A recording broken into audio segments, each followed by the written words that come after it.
आपके साथ मैं हूं प्राची पाराशर। शाम के 5 बज गए हैं। वक्त है मुकाबला का। सीधा विजय चौक से लेकर हाजिर हूं मैं। जैसे जैसे होली का त्योहार, रंगों का त्योहार नजदीक आ रहा है, वैसे वैसे इस त्योहार में नफरती रंग घोलने का काम भी किया जा रहा है। होली पर पड़ रहे जुमे के संयोग पर एक पॉलिटिकल प्रयोग करने की कोशिश की जा रही है। यूपी से जो बयानबाजी शुरू हुई वो बिहार से होते होते अब दिल्ली तक आ पहुंची है। कोई कह रहा है कि घर में बैठकर नमाज पढ़िए, कोई कह रहा है कि होली पर 2 घंटे का ब्रेक लगाइए। कुल मिलाकर अपनी अपनी रोटियां सेकने की कोशिश की जा रही है, लेकिन इन सब के बीच वो संभल जो हिंदू मुसलमान वाली राजनीति का एपिसेंटर बना हुआ है, वो संभल जहां से सनातन के सत्य को उजागर करने की कोशिश की गई, उसी संभल को केंद्र में रख के मुख्यमंत्री योगी आदित्यनाथ का आज का बयान चर्चाओं में है। मुख्यमंत्री कह रहे हैं संभल एक सच्चाई है, खुदाई संभल में हुई और जो सबूत संभल में मिल रहे हैं उसे दबाने की कोशिश की गई। जबरन किसी के धर्म पर कब्जा करना अच्छी बात नहीं है। मुख्यमंत्री योगी आदित्यनाथ ने यह तक कह दिया कि जो लोग इस खुदाई का विरोध कर रहे थे उन्हें अपने डीएनए की जांच करा लेनी चाहिए। कुल मिलाकर उत्तर प्रदेश में एक तरफ होली पर पुलिस प्रशासन अलर्ट मोड पर है, दूसरी तरफ जमकर बयानबाजी की जा रही है। आज मस्जिदों को भी कई जगह पर ढका जा रहा है। संभल में मस्जिदों को ढका जा रहा है, शाहजहांपुर में मस्जिदों को ढका जा रहा है। इस पर भी अलग अलग बयानबाजी मुस्लिम पक्ष कह रहा है कि हमारी धार्मिक आजादी को छीनने की कोशिश की जा रही है और पुलिस प्रशासन शांति व्यवस्था को बनाए रखने का हवाला दे रहा है। तो वहीं बिहार में दरभंगा की मेयर कह रही हैं कि होली में 2 घंटे का ब्रेक देना चाहिए और मस्जिद से दूर होली खेली जानी चाहिए, नमाजियों से दूर होली खेली जानी चाहिए, जिस पर बिहार में भी सियासी घमासान छिड़ा हुआ है। कुल मिलाकर सवाल यही है कि होली से पहले ये हिंदू मुसलमान वाला रंग कौन घोलने की कोशिश कर रहा है, इसी पर करेंगे चर्चा। उससे पहले आपको सुनवा देते हैं आज के कुछ अहम बयान। हम जबरन किसी पे कब्जा करके किसी की आस्था को रोंदे तो यह स्वीकार्य नहीं, ये कतई स्वीकार्य नहीं। और खासतौर पर तब संभल एक सच्चाई है कि संभल के बारे में जो उसके उदाहरण आते हैं आज से 5000 वर्ष से लेकर के 3500 वर्ष पहले हमारे पुराण रचे गए थे, पुराणों में भी इसका उल्लेख है। संभल एक तीर्थ रहा है, 68 तीर्थ थे वहां पे। अभी हम केवल 18 निकाल पाए हैं, जो हमारे कार्य चल रहे हैं 18 हम निकाल पाए हैं। 19 कूप थे, 19 के 19 कूप हम लोगों ने निकाल लिए हैं, जिसमें उत्खनन का काम हम करा रहे हैं, तो भारत का खा रहे हैं। इनको अपने इस डीएनए को जांच करके तब बोलना चाहिए और विदेशी आक्रांताओं को महामंत्रित करना बंद करें, अन्यथा संभल जैसे सच जब सामने आएंगे तो कहीं मुंह दिखाने लायक नहीं बचेगा। अभी कुछ साल से माहौल को देखते हुए 1-2 मस्जिदों पे रंग पड़ा। 2015-16 की बात है। 1-2 मस्जिदें ढकी गईं, लेकिन हल्के हल्के करके अब आज शहर के अंदर काफ़ी मस्जिदें रूट की और बेरूट की मस्जिदें ढक दी जा रही हैं। तो ये धार्मिक आज़ादी जो हमारी कहीं ना कहीं इसको हनन हो रहा है और जो सौहार्द है शहर का, जो हमारे गंगा जमनी तहजीब कहलाती है, उसको भी कहीं ना कहीं ठेस पहुंचती है।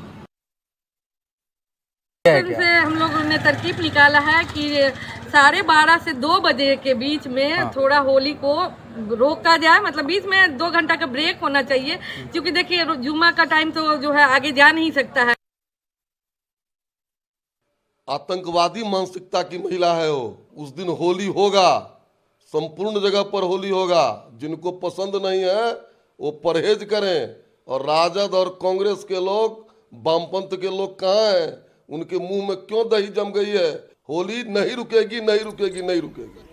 कुल मिलाकर होली का बहाना है, जुमे की नमाज का बहाना है, अपनी अपनी राजनीतिक रोटियां सेकना है और ऐसी ही बयानबाजी लगातार देखने को मिल रही है। करते हैं चर्चा की शुरुआत। खास मेहमान हमारे साथ हैं सरदार RP Singh, spokesperson Bharatiya Janata party हमारे साथ हैं, अजय कुमार पांडे स्पोक्सपर्सन एलजेपीआर हमारे साथ हैं, अखिलेश कटियार जी हैं समाजवादी पार्टी के प्रवक्ता और प्रोफेसर सुबोध मेहता हैं प्रवक्ता आरजेडी। आप सभी का बहुत बहुत स्वागत है।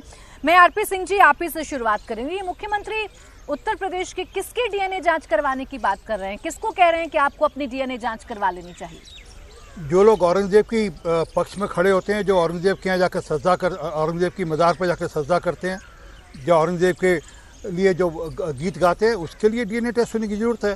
क्योंकि इस देश के अंदर जिस प्रकार से 1712 से लेकर मोहम्मद बिन कासिम से लेकर औरंगजेब तक जिस प्रकार से यहाँ पर शमशीर की नोक के नीचे लोगों का धर्म बदला क्या, तो वो डीएनए टेस्ट हो जाना चाहिए कि उनमें से कितने ऐसे हैं जो मुगल थे, या कितने ऐसे जो कासिम के उसके से हैं, या कितने ऐसे थे जो हमारे यहाँ गलती से धर्म परिवर्तन शमशीर की नोक के चलते कर बैठे।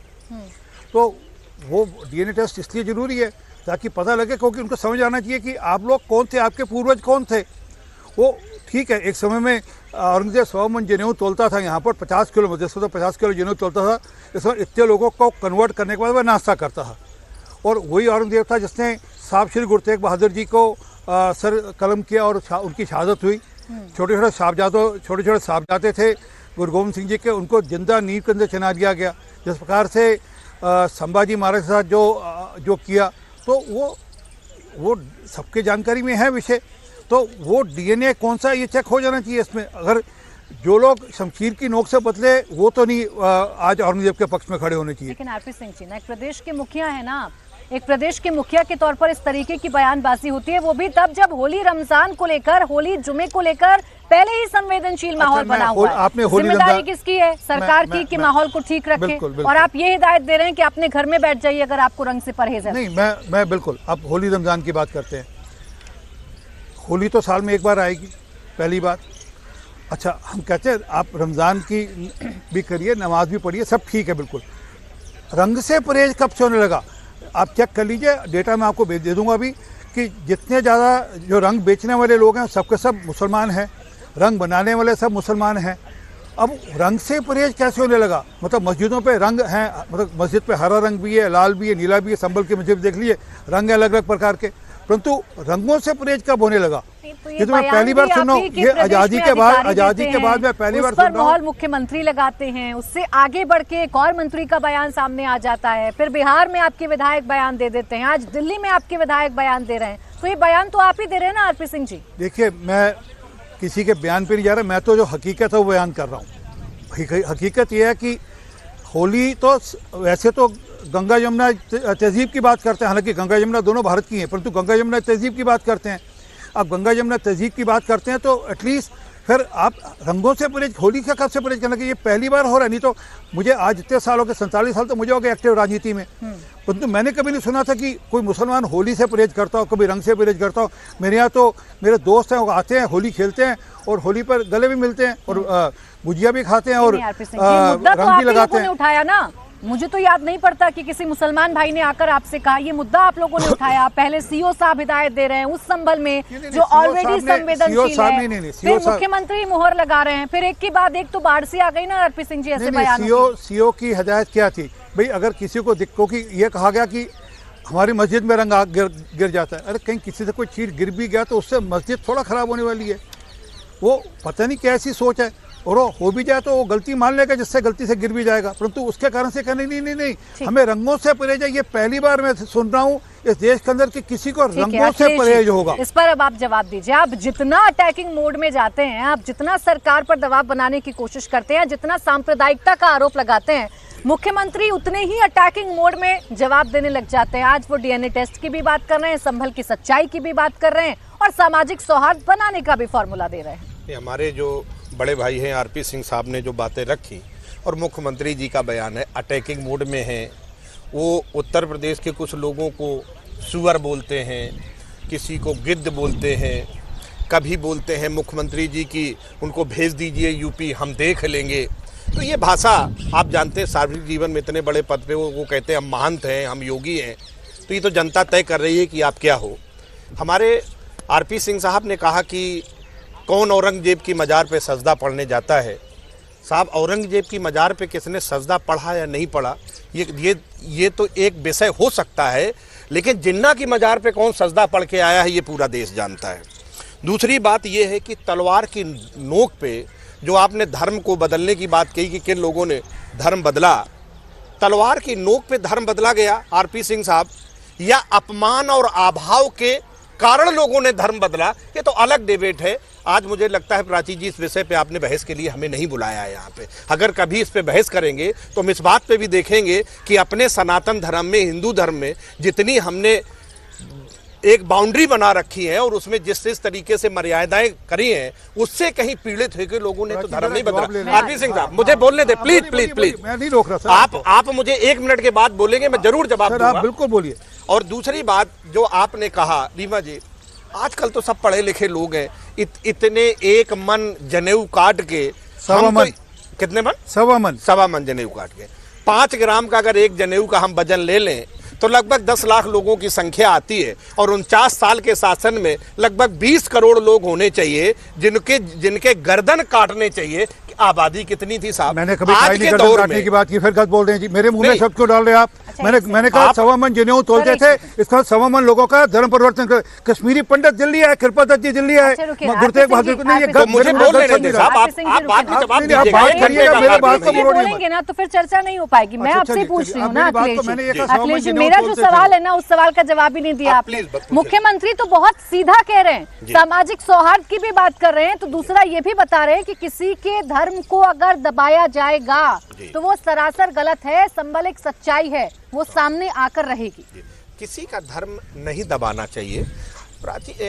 प्राची जी, जो होली का त्योहार है, मैं बीच में रोक रही हूँ, बस एक बड़ी खबर आ रही है वो जरा दर्शकों को बता देते हैं। संभल में त्रिपाल से ढकी जा रही हैं मस्जिदें। उन जगहों की मस्जिदों को ढका जा रहा है जहां से होकर जुलूस निकलना है, ताकि रंग ना पड़ जाए, रंग की वजह से होली के त्योहार में भंग ना पड़ जाए, इसलिए मस्जिदों को ढका जा रहा है। 10 मस्जिदों को त्रिपाल से ढका गया है। इससे पहले शाहजहांपुर में आपने कार्रवाई देखी थी और खबर यह है कि संभल में शाही जामा मस्जिद को भी त्रिपाल से ढका जा रहा है, ताकि रंग पड़ने की वजह से सामाजिक सौहार्द जो है वो ना बिगड़ जाए। अब अखिलेश जी जवाब दीजिए, सरकार तो कदम उठा रही है ना, त्रिपाल से ढक रही है, अगर रंग पड़े तो कम से कम समस्या ना हो, तनाव ना हो, आपको सपोर्ट तो करना चाहिए। हाँ बिल्कुल ठीक बात है। आप ये कार्य चल रहा है इसको भी देखना चाहिए और इसके पीछे की प्राची जी मानसिकता को देखना चाहिए।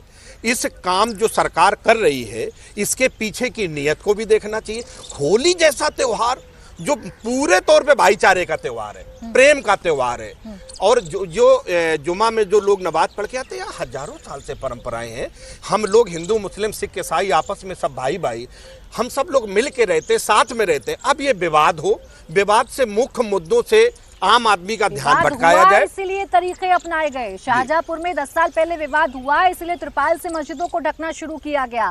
संभल संवेदनशील है अखिलेश जी, आप भी जानते हैं, इसलिए त्रिपाल से ढका जा रहा है। संवेदनशील बनाना, उस पे बहस खड़ी करना, हिंदू मुस्लिम कराना और इस विवाद में अपनी राजनीति के सफलता का रास्ता खोजना, खड़े हैं ना ये बात। तब से अखिलेश जी आप जो बात कर रहे हैं वो गोलमोल बात कर रहे हैं, आप बताइए ना किस साइड खड़े हैं? त्रिपाल से सरकार ढक रही है या प्रशासन ढक रहा है तो गलत है? सरकार की नीयत और सरकार की मानसिकता के हम खिलाफ खड़े हैं, जो अमन चैन और भाईचारे को तोड़ने का काम कर रही है। अच्छा बताइएगा आगे एग्जाम्पल के साथ कैसे तोड़ रही है सरकार? अब अजय जी इस बात का जवाब, नीयत में खोट है, इसलिए सरकार कोई भी कदम उठाती है सबसे पहले उस पर सवाल खड़े हो जाते हैं कि ये तो एक धर्म को, एक मजहब विशेष को टारगेट करने की कोशिश की जा रही है। बिल्कुल बात आप ठीक कह रही हैं। आशीष चौधरी जो सीईओ हैं संभल के, उनके बयान की बात करी आपने, कहा योगी जी अटैकिंग मोड में। अच्छा मुझे बताइए, होली और जुम्मा तो आज इस बार इत्तेफाकन 7 से 7 पड़ गया, इसलिए ये सवाल उठ गया। बिहार में बाबा बागेश्वर पहुंचे नहीं, उनकी घोषणा हुई कि वो जाके कथा करना चाहते हैं, 2 पार्टियां सड़क पे उतर गईं, बाबा बागेश्वर का विरोध करने लगी। वहाँ उस वक्त कौन सा जुम्मा का नवाज हो रहा था, वहाँ कौन सा सौहार्द बिगड़ रहा था? तो जब जब आप धर्म के साथ राजनीति को मिलाएंगे तो आपको ऐसी समस्या होगी। अब अगर होली का त्यौहार है, बुरा मत मानिएगा प्राची जी, जहाँ होली के त्यौहार का रंग बदरंग हो जाता है, वहाँ हम जैसे लोग भी, आप जैसे लोग भी, जिनको रंगों से परहेज है, उनसे कहा जाता है कि भैया तुम्हें पसंद नहीं है ये कादो कीचड़ रंग भंग, तो तुम घर में रहो। तो अगर ऐसी सलाह दे दी गई तो कौन सा आफत खड़ा हो गया था? और होली पे तो हम कहते हैं कि सर्दियों में जो पूरे साल नहाए नहीं उनको नहलाने की तैयारी है होली, और अगर तुम घर में भी रहोगे तो मैं घर में आकर मारूंगा पिचकारी। बिहार में तो अलग ही रंग देखने को मिल रहा है ना। देखिए ना, उसमें तो घर में जाकर भी आपके जो सहयोगी जबरदस्ती हैं वो रंग लगा दोनों देते अलग हैं। अलग पेज पर हैं। बीजेपी के विधायक हैं, उनके बयान आप सुन लीजिए, उनके बयान तो हर दिन एक नया बेंचमार्क सेट कर रहे हैं हरिभूषण ठाकुर जी। अब जो मेयर हैं जिनका ताल्लुक जेडीयू से है, वो अलग ही सलाह दे रही हैं। वो कह रही हैं होली पर 2 घंटे का ब्रेक लगा दी। तो यही तो मैंने कहा कि बाबा बागेश्वर जब आए तो कोई मसला नहीं था, लेकिन आप उनके विरोध में उतर गए कि वो कथा नहीं करेंगे, वो यहाँ रहेंगे नहीं, वो यहाँ मंदिर नहीं बना सकते। अरे वो तो अयोध्या नहीं था, बक्सर में वो कथा कर रहे थे। अब उस पर प्रतिक्रिया तो होगी, जब क्रिया होगी तो प्रतिक्रिया होगी। तो ठाकुर जी ने कुछ कर दिया, तो आज आप कह रहे हैं कि होली पे 2 घंटे का ब्रेक, कल को आप कहेंगे आरती पे बाबा 4 घंटे। बागेश्वर पर बोलना अलग बात है। वो बोल रहे हैं सीधा सीधा होली और जुमे को लेकर 52 बार साल में जुमा आता है, काउंटिंग कर रहे हैं आप। तो बिल्कुल आप कह रहे हैं कि आप घर में बैठ जाइए, सरकार आपकी, आप सुनिश्चित करिए ना कि सब अपने मजहबी प्रक्रियाओं का पालन कर लें अच्छे से। बिल्कुल करिए। ये कहा गया कि अगर आपको रंगों से परहेज है, जुमा की नमाज आके आप पढ़ना चाहते हैं पढ़िए। कोई सरकार ने मस्जिद पर रोक लगा दी, कर्फ्यू लगा दिया शहर में। रंगों से अगर आपको परहेज है और आपको लगता है कि आप पे कोई रंग फट जाएगा, आपस में लोग खेल रहे हैं, हाँ। तो भैया शहर का सौहार्द न तो बिगड़े। इस हिसाब से क्या गलत सलाह दे रही हैं अगर अंजू महाराज जी नहीं, दरभंगा अंजू के महाराज मेयर- जी की सलाह है कि होली का फंक्शन 2 घंटे रोक दिया जाए। जब आप घर में बैठने के लिए कह सकते हैं तो वो 2 घंटे होली रोकने की बात कर रही हैं। घर में बैठना इंडिविजुअल चॉइस है, होली रोकना एक बंधन है। आप सरकार की तरफ से कानून ला रही हैं एज ए मेयर, उसका विरोध है। ठीक है, अब सुबोध जी इस बात का जवाब, हर बात पर प्रतिक्रिया आना, हर बात पर सवाल जवाब खड़ा करना, क्या अपने अपने वोट बैंक के लिए, अपनी अपनी राजनीतिक रोटियां सेकने के लिए सामाजिक सौहार्द के साथ होली के इस त्योहार पर खिलवाड़ किया जा रहा है? प्राची जी, आप ये देखिए कि भारतीय जनता पार्टी के जो विधायक हैं और अंजू महाराज जी जो जेडीयू से लिंक है, आप हमें ये बताइए कि ये दोनों मिलकर अलग दिशा की बातें कर रहे हैं। मैं तो ये कह रहा हूँ कि पिछले 10-12 सालों से ये मैच फिक्सिंग है जेडीयू और भारतीय जनता पार्टी का कि बिहार के मासूम जनता को जो है, हमें डेवलपमेंट की बात ना कर मासूम जनता को किस तरीके से घरों को जलाकर अपनी राजनीति रोटियां सेके। ये दोनों का मैच फिक्सिंग है। बिहार के मासूम जनता त्राहिमाम कर रही है। सदन में बात जब उठ रही है कि हमें ये बताइए, एजुकेशन में 534 प्रखंड हैं, उसमें 400 प्रखंड में कॉलेजेस क्यों नहीं हैं? किसानों को सबसे कम आय बिहार में क्यों मिल रहा है? एमएसपी बिहार में क्यों नहीं प्रोक्योरमेंट हो रहा है? हमें ये बताइए कि डॉक्टर वहाँ पर क्यों नहीं है हॉस्पिटल में? इंफ्रास्ट्रक्चर के नाम पे जो है नर्सेस की कमी है वहाँ पर। तो बिहार पर आपके सारे सवाल हम लोग ठीक हैं। मैं फिर आ रही हूँ प्राची जी, आपके सारे सवाल ठीक हैं सर, लेकिन हरिभूषण ठाकुर ने जब बोला कि आप घर में बैठकर नमाज पढ़िए तो आपके नेता तुरंत आए थे, फौरन आए थे। उनकी प्रतिक्रिया हमने बार बार चलाई थी। उन्होंने कहा किसी के बाप का बिहार नहीं है, किसी के पिताजी का राज नहीं है। आज अंजू महाराज जब भी कह रही है कि 2 घंटे के लिए आप होली का कार्यक्रम रोक दीजिए, कहाँ है आपके नेता, क्यों नहीं कर रहे विरोध? आपने लगता है देखा नहीं, हमारे नेता ने साफ कहा कि सर्वधर्म समभाव से लबरेज राष्ट्रीय जनता दल है। गांधी के मूल्यों से राष्ट्रीय जनता दल चल रही है। सर्वधर्म समाज, यहाँ पर होली भी होगा, यहाँ पे रमजान का पर्व भी होगा, और यहाँ पर जो है किसी भी तरीके का कोई जो है सामाजिक सौहार्द बिगाड़ेगा, उसके लिए एज ओ ओपोजिशन लीडर, एज ओ ओपोजिशन पार्टी हमारा कर्तव्य बनता है। जनता के साथ हम लोग खड़े हैं। अरे सुबोध जी, मैंने तो सब सुना, लेकिन जिस तरीके से हरिभूषण ठाकुर का विरोध किया, उस तरीके से अंजू महाराज जी का विरोध कोई नहीं कर रहा। अपनी पार्टी की विचारधारा आप बताइए ना। लेकिन अंजू महाराज ने जो कहा वो गलत कहा। आपके नेता आकर बोलते तो कितना अच्छा लगता। अंजू महाराज जी और बीजेपी के विधायक के बारे में तो कह ही रहा हूँ, भारतीय जनता पार्टी और जेडीयू में मैच फिक्सिंग है। तो ये क्यों बताएंगे? मैच फिक्स कर बिहार के मासूम जनता के घरों को उजाड़ना है, सामाजिक सौहार्द को बिगाड़ना है, डेवलपमेंट के मुद्दे को बात नहीं करना है। जो सरकार में है वही सामाजिक सौहार्द से जुड़े हुए विवादित बयान क्यों दे रहे हैं? सरकार की जिम्मेदारी तो है ना माहौल ठीक रहे, क्योंकि इन्होंने कोई काम नहीं किया अभी तक। चलिए, धन्यवाद। जरा लालू जी का वो बयान सुना दीजिए ना कि कुंभ के बारे में क्या बोला था उन्होंने, क्या शब्दावली यूज की थी कुंभ के बारे में। तब तो सर, अरे सर आप बीच में हाँ बोलो। आप गलत कोट मत कीजिए, आप शब्दों के संदर्भ में जाइए। शब्दों के संदर्भ में ही अब मैं बोलना नहीं चाहता था। उन्होंने बोला कुंभ फालतू है, मतलब कुंभ फालतू है। एक आपके सहयोगी ने बोला कुंभ, अरे एक मिनट दोस्त, आपने बोला टोका क्या आपको? मैंने बीच में नहीं बोल रहा था ना, आप भी नहीं बोलेंगे। हाँ बोलो। उन्होंने बोला बयान चलवा दीजिए उनका जी, ये कुंभ फालतू है। और एक भी किसी नेता ने उसका विरोध नहीं किया। इनके जो इनके इंडिया अलायंस के पार्टनर्स हैं, एक ने कहा कि कुंभ नहीं मृत्यु कुंभ है, तब भी किसी ने एक शब्द का अक्षर नहीं बोला सारे के ऊपर। परंतु जो व्यवस्था के ऊपर रुकिए ना प्लीज, रुकिए सुबोध जी, हाँ बोले। परंतु दिक्कत यहाँ इस बात की नहीं है कि होली पर 2 घंटे की छूट मिले, जहाँ वो अपने को बचा कर निकल जाएं, जहाँ 2 घंटे बाद नमाज पढ़ लें, उसमें दिक्कत नहीं है जी। दिक्कत है कि आपने जब भी अभी जो महों में हुआ वो क्या था जी, वो लोग वहाँ पर भारत की जीत पर खुशी मना रहे थे। क्रिकेट तो हमारा सबसे ज़्यादा, अगर मैं कहूँ सबसे ज़्यादा सेकुलर रिलीजन है देश का, उसमें तो हिंदू मुसलमान होना नहीं चाहिए, क्योंकि तिरंगा हाथ में पकड़ा हुआ था इसलिए उसके ऊपर ईंट पत्थर चलाओ, ये कहाँ से ठीक होने लगा।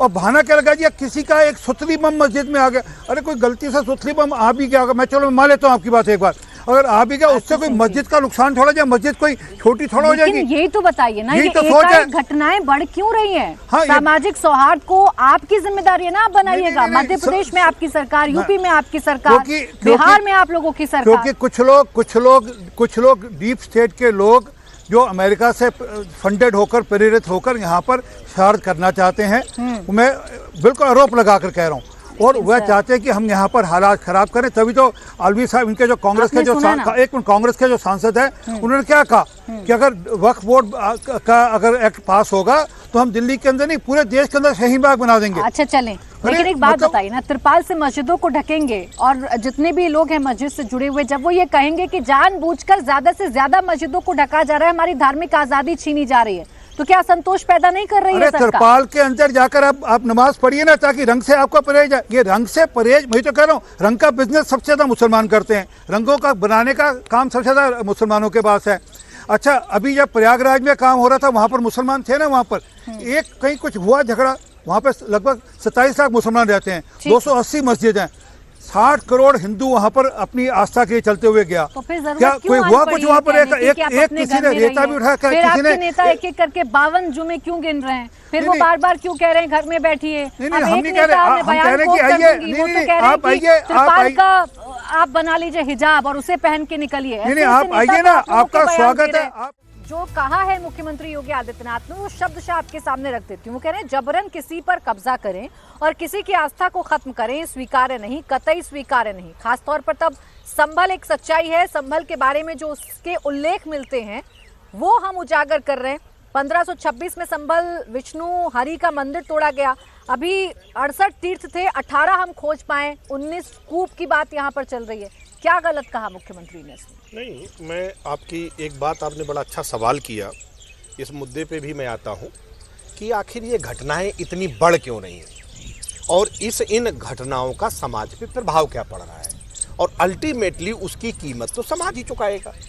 तो इस तरीके का जो हम वातावरण पैदा कर रहे हैं, उस वातावरण से हिंदू मुस्लिम का हम ध्रुवीकरण करें, और इस ध्रुवीकरण से जो एक समाज में जो एक माहौल पैदा होगा, वो माहौल निश्चित तौर पे ये पूरा देश जानता है कि किस राजनीतिक दल को ये सूट करता है। आपने मंदिर, आप मस्जिद ढक रहे हैं, नहीं तो फिर औरंगजेब पर बयान देना ध्रुवीकरण नहीं है? नहीं, औरंगजेब पे बयान देना वो किसी पत्रकार के जवाब में उनका एक बयान था। तो सर इतने नादान हैं आप कि आपको नहीं पता कि आप एक क्रूर शासक का महिमा मंडन कर रहे हैं?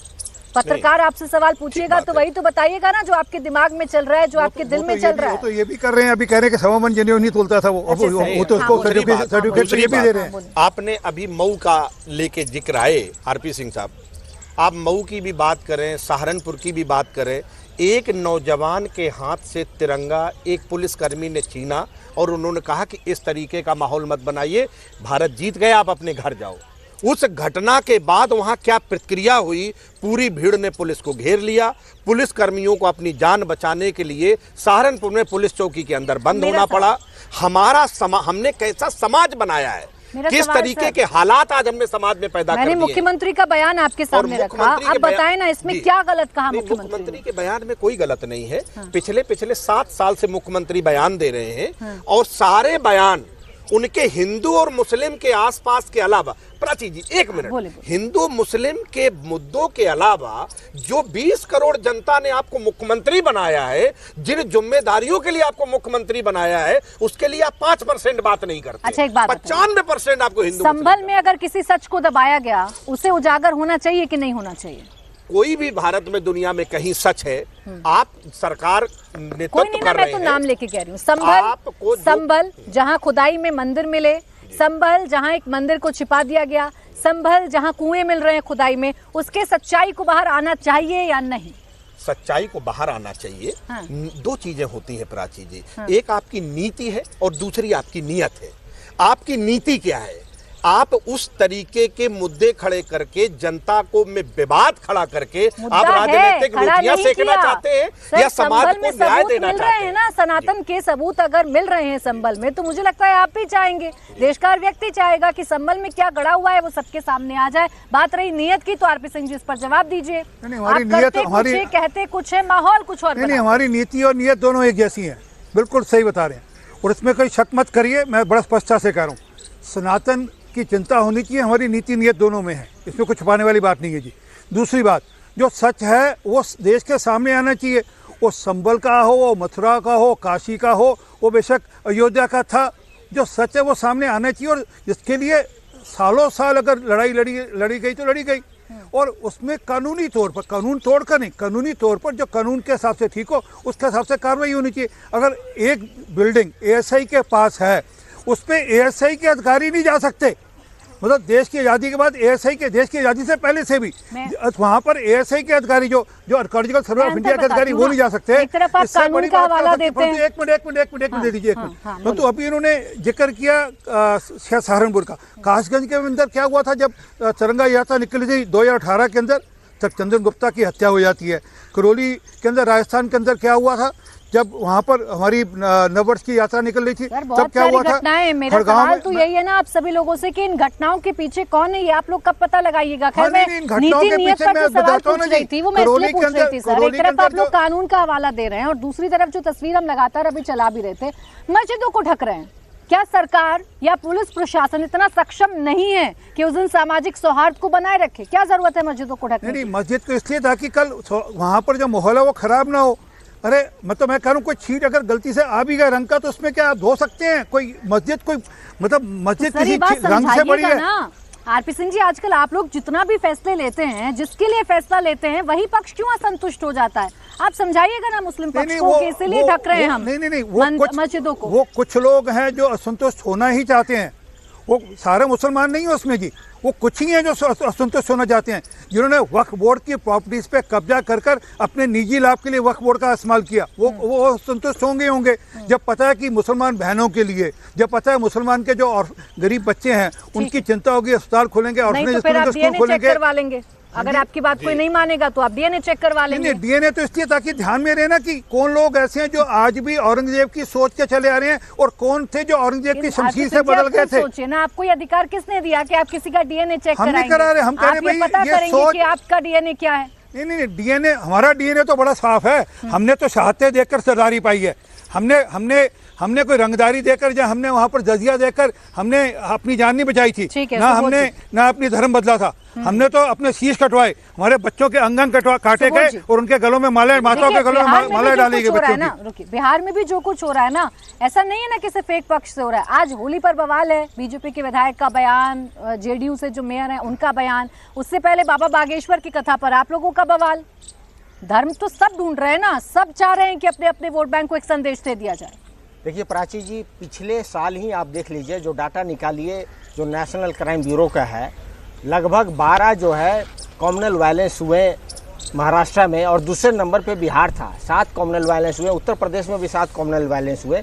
तो जब से इनकी सरकार आई है कॉम्युनल वायलेंस जो है लगातार बढ़ रहे हैं और ये जो धार्मिक व्यवस्था को, इस तरीके का जो व्यवस्था को ये बात कर रहे हैं आरपी सिंह जी कि जो है राजतंत्र की बात को, राजतंत्र में किस तरीके से धर्म को बढ़ाया जाता था, इस प्रजातंत्र में लाकर इस तरीके से बुलडोज कर सम्राट अशोक के जो चक्र हैं, जो 24 तिलियां हैं, उसका जो आइडिया ऑफ इंडिया है वो भाईचारे की है। हम लोग एक दूसरे का सेक्रीफाइस करके नहीं इस भाईचारे को मेंटेन करना चाहते हैं। औरंगजेब का महिमा मंडन करना ठीक है, लेकिन देखिए जिस तरीके से भारतीय जनता पार्टी और जेडीयू बिहार का संदर्भ में आप देखिएगा तो लगातार मेरा सवाल सुना नहीं या जानबूझ के इग्नोर कर दिया? नहीं, मैं आपका सवाल सुना कि धर्म को बीच में लाने की राजनीति। ये सवाल नहीं था मेरा, मैंने कहा औरंगजेब पर बयान देना, औरंगजेब का महिमा मंडन करना ये सूट करता है देखिए सेकुलर पॉलिटिक्स को। देखिए औरंगजेब पे और औरंगजेब के मानने वाले जो लोग हैं उनकी जो सोच है उसकी बात कही गई है। अगर कोई खामियां अगर राजतंत्र में रही होगी उन खामियों को अगर कोई खामियां रही होंगी सर, रही हैं, गिनाऊं उसके, गिनाऊं औरंगजेब कितना क्रूर था। कभी चलिए ना, कभी शीशगंज मत्था देखकर आए कभी क्या? देखिए कभी शीशगंज मत्था देखकर आए कभी? दम गया हम कभी शीशगंज गए थे कभी भाई मतीदास जी का चौक देखा कभी आपने? कभी भाई सतीदास जी की शहादत पता है आपको? भाई दयाला जी के बारे में पता है आपको? धर्म के आधार पर जब हिंदू राष्ट्र की कल्पना किया इन लोगों ने, सावरकर जी ने, उसके विरुद्ध जब गांधी जी खड़ा हुए और भारत ये देश संविधान से चलेगा। सुन लीजिए एक बात ये भी मैं कह देता हूँ, आज ये बार जानकर आप डुगडुगी बजाते हैं, ये देश बाबा साहब के संविधान से चलेगा। तो दीजिए एक बार आवाज करने। अच्छा मैंने रोक दिया, मैंने उनको रोक दिया। सुबोध जी, अरे आप सब सच्चाई बता रहे हैं लेकिन मेरे सवाल पर न जाने आपकी सच्चाई क्यों खामोश हो जाती है।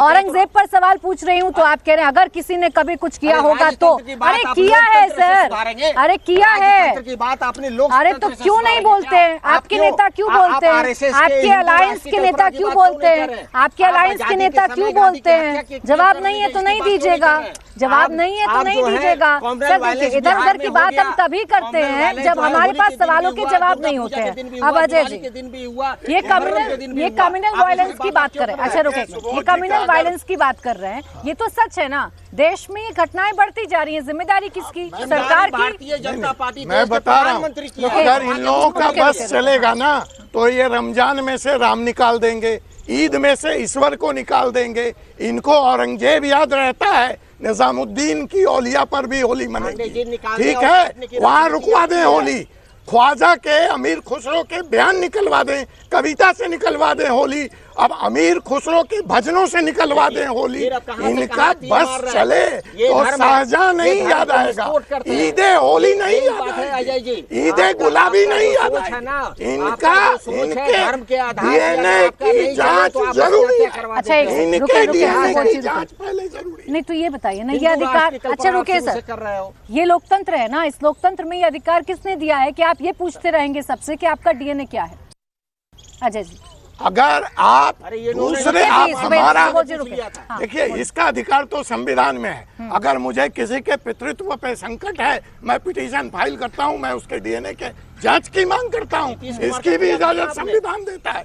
इसमें क्या तकलीफ है? अगर आप भारत में रह के देखिए अगर बीच में बोल रहे हैं सुबोध जी तो डिबेट नहीं हो पाता। एक सेकंड अजय जी, अगर बीच में बोल रहे हैं तो डिबेट नहीं हो पाएगा, ना आपकी बात आएगी ना अजय जी की आएगी ना किसी और की आएगी। तो प्लीज अपनी अपनी बारी का इंतजार करें, ऐसे ही होता है डिबेट, हमेशा ऐसे ही होता है। तो मैं कह रहा था कि अगर किसी को भारत में रह के भारत माता की जय कहने पे आपत्ति है तो मुझे भी वही संविधान या अधिकार देता है कि मैं उसके डीएनए जांच की मांग करूं। अच्छा देखिए दोनों बयान आपके सामने रख दे रही हूँ। एक तो अंजुम आरा का आपको पता है 12:30 से 2 बजे तक वो चाह रही है होली ना मनाया जाए। हरिभूषण ठाकुर कह रहे हैं जेडीयू की नेता को आतंकवादी मानसिकता की महिला है, वो आतंकवादी मानसिकता की महिला आपके गठबंधन में है। हमने पहले कहा कि होली सौहार्द का त्योहार है और इस तरह का कोई भी प्रतिबंध सरकार की तरफ से होली पर या जुम्मे की नमाज पर लोक जनशक्ति पार्टी उसका समर्थन नहीं करती है, नहीं करेगी। जवाब एक सेकंड में बोल रहा हूँ कि मैं ये दोनों का बयान जो आप कोट कर रही हैं, मैं ये कह रहा हूँ कि ये भारतीय जनता पार्टी और जेडीयू का मैच फिक्सिंग है। बिहार की आवाम मासूम जनता के खिलाफ ये दोनों पार्टियां जवाब आरपी सिंह जी दे दीजिए, फिर अखिलेश जी आपके पास आ रही। अब रुकिए, मैच फिक्सिंग है, आप ही के अलायंस के दो नेता बिल्कुल अलग अलग बयान दे रहे हैं, दोनों ही नेता एक दूसरे पर प्रतिक्रिया भी दे रहे हैं। ये कैसी सरकार चल रही है? जिस दिन राउज एवेन्यू में कोर्ट की तारीख होती है ना, वो जो जमीन के बदले में नौकरी वाले मामले में, उससे पहले बयान आता है लालू यादव जी का कुंभ के बारे में, तो वो क्या था जरा बता देना चाहिए, क्योंकि एकदम जिस दिन तारीख थी कोर्ट की उससे एक दिन पहले बयान देते हैं ताकि लोगों को ध्यान बढ़ जाए, मेरे जो पाप किए हैं उसके ऊपर ध्यान ना जाए।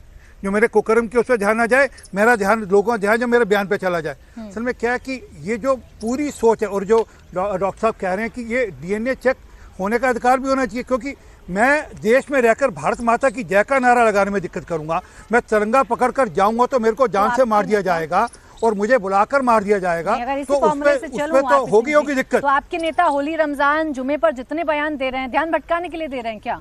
नहीं, मैं तो कह रहा हूँ दोनों के दोनों मिलकर मनाएंगे जी। रमजान और होली मिलकर मनानी चाहिए, कहीं उसमें कहीं गुरेज नहीं होना चाहिए, कहीं परहेज नहीं होना चाहिए। सरकार करेंगी? अरे तभी तो सरकार ने कहा कि भाई आप आइए ना, वहाँ के सीओ तक ने कहा कि आप आइए, खेलिए, होली खेलिए, अगर आपने नमाज पढ़ने जाए नमाज भी पढ़ने जाइए।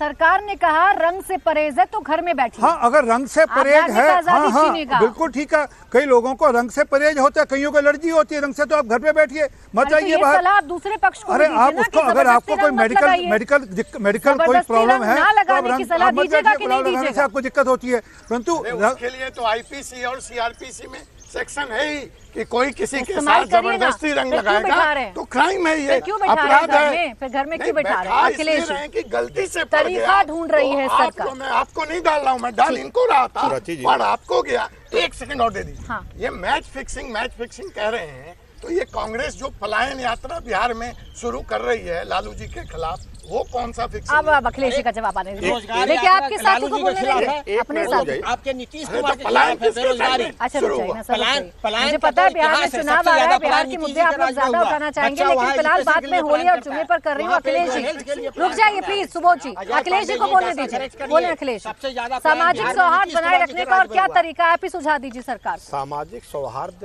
बनाए रखने की तरीके के लिए सरकार को अपनी मानसिकता पे काम करना पड़ेगा। अभी केतकी सिंह जी का बयान है यूपी विधानसभा में कि बलिया को जो एम्स मिला है, तो उसमें उन्होंने बयान दिया कि मुस्लिम समाज के लिए अलग से व्यवस्था की जाए।